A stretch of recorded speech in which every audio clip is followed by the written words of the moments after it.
بسم اللہ الرحمن الرحیم۔ حضرت مفتی سعید صاحب پالنپوری نور اللہ مرقدہ، جن سے ہم نے ترمذی شریف، طحاوی شریف اور بخاری شریف کا کچھ حصہ دارالعلوم دیوبند میں پڑھا تھا، حضرت یہ فرمایا کرتے تھے کہ رجال غائب جو ہیں، زمینی فرشتے، حضرت ادریس کا نام ہم نے سنا ہے پیغمبروں میں، فرمایا حضرت ادریس بھی رجال غائب میں سے ہیں۔ حضرت خضر کا نام ہم نے سنا ہے، ان کو بھی کہا جاتا ہے کہ یہ بھی رجال غائب میں سے ہیں۔ ایک قصہ حضرت نے بیان فرمایا تھا دوران درس اسی رجال غائب پر، وہ اچانک مجھے یاد آ گیا تو عرض کر رہا ہوں۔ حضرت فرماتے ہیں کہ جس وقت وہ مظاہر العلوم میں پڑھتے تھے، مفتی سعید صاحب پہلے راندیر پڑھے یعنی گجرات میں، پھر اس کے بعد مظاہر العلوم میں پڑھے، پھر اس کے بعد دارالعلوم دیوبند میں پڑھے، پھر وہیں پڑھایا۔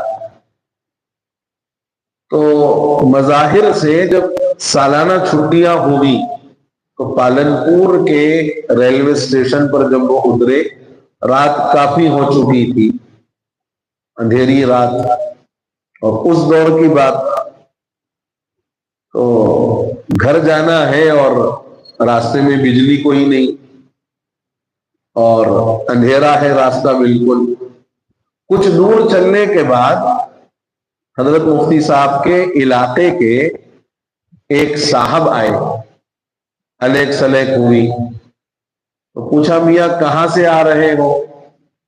کہا مدرسے کی چھٹیاں ہوئی ہیں، وہاں سے گھر کے لیے جا رہا ہوں۔ تو راستہ بڑا تاریک ہے، تو انہوں نے کہا کہ چل میرے ساتھ گھر تک چھوڑ دیتا ہوں۔ راستے میں ان سے بات چیت ہوتی رہی، مفتی صاحب کا گھر آیا، چلے گئے، گھر چلے گئے۔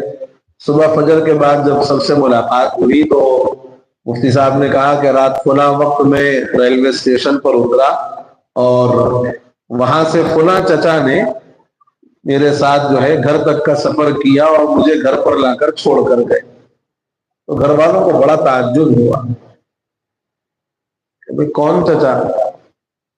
ان کا انتقال ہوئے 6 مہینے گزر گئے، ان کا انتقال ہوا 6 مہینے گزر گئے۔ تو مفتی صاحب کہتے ہیں کہ یہ جو آئے تھے میری مدد کے لیے، راستہ بتانے کے لیے یا گھر تک پہنچانے کے لیے، یہ ان کی شکل میں کوئی رجال غائب تھا،